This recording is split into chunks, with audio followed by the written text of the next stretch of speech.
In a rare sit-down interview today, Hillary Clinton spoke at length for the first time about the controversy over the private email server she used during her tenure as Secretary of State. In the interview with Andrea Mitchell on MSNBC, Hillary Clinton declined to apologize for using a private address, but did say that she is sorry that the issue has been confusing for some people. First of all, are you sorry? Do you want to apologize to the American people for the choice you made? Well, it wasn't the best choice, and I certainly have said that. I will continue to say that, as I've also said many times. It was allowed, and it was fully above board. The people in the government knew that I was using a personal account.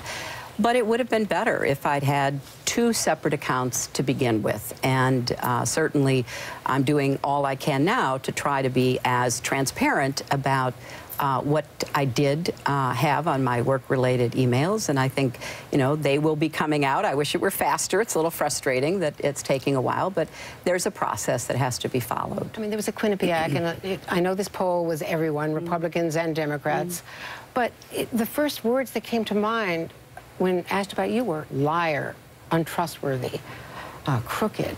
How does that make you feel? Well, it certainly doesn't make me feel good, but I am very confident that by the time this campaign has run its course, people will know that what I've been saying is accurate, and I will have a chance to do that in front of the entire world with the Congressional Committee hearing. They may disagree, as I now disagree, with the choice that I made, but the facts that I have put forth have remained the same.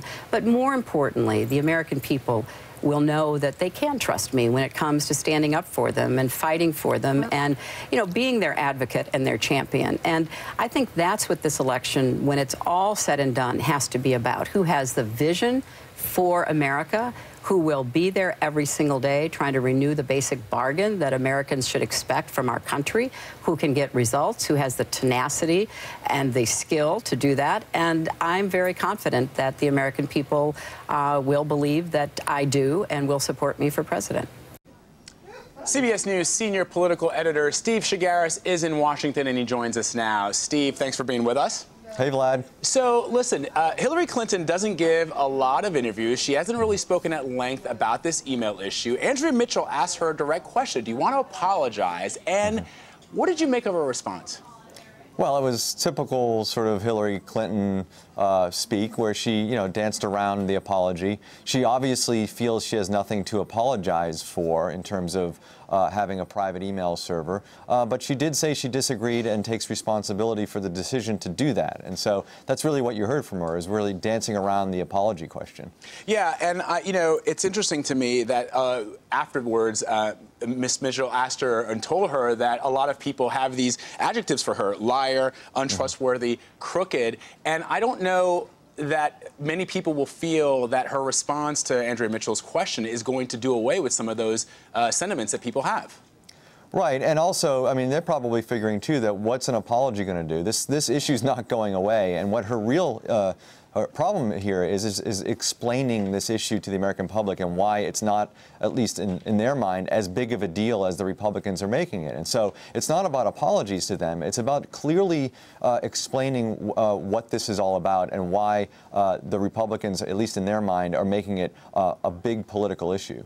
And I've been checking social media since this interview has been playing, and people are saying that this is classic Clinton. In fact, there's even talk of people have seen this before back with her Iraq vote.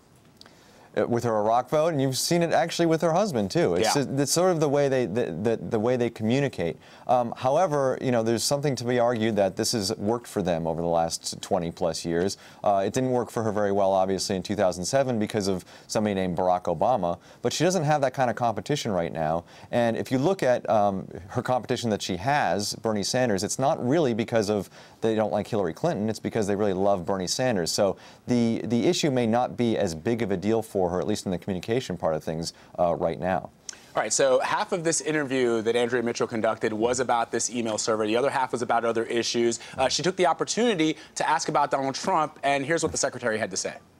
You know, he's great at innuendo and conspiracy theories and really defaming people.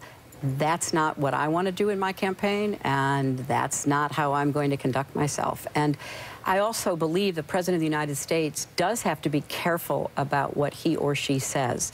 You know, I do know sometimes people say, well, I'm careful about what I say. That's because for more than 20 years, I've seen the importance of the President of the United States, the leader not only of our nation, but of the world, having to send messages that will be received by all kinds of people. Loose talk, threats, insults, they have consequences. So I'm going to conduct myself as I believe is appropriate for someone seeking the highest office in our country. You know, a lot of people listening to that response would think that she's not really taking Trump on. She's sort of, again, like we've been saying, dancing around the issue that a lot of people, or the problems that a lot of people on the other side of the aisle have had with Donald Trump, which is sort of this bombastic attitude that he brings to this race. Well, I saw two things in that answer which are interesting to me. One, she did try to juxtapose the sort of attitude that Donald Trump has to what she's trying to do, which is she says she's trying to have a positive campaign moving forward, and he's just the opposite.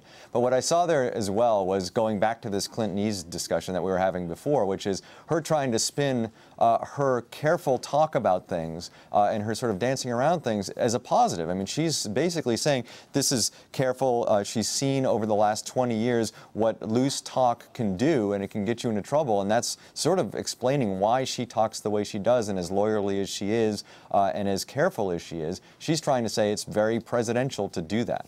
And let's talk about the initiative that she is launching in New Hampshire, where Bernie Sanders is lighting it up. What is she trying to do there? So in New Hampshire, first of all, Bernie Sanders is beating her in the most recent poll, and so she has. And what we're seeing out of those polls, by the way, are people who are behind Bernie Sanders because of what he stands for. Issues such as college affordability, issues such as health care, issues such as Wall Street reform, and so she's had to figure a way to pivot left, basically, to try to compete with the audience that Bernie Sanders is building in states like New Hampshire.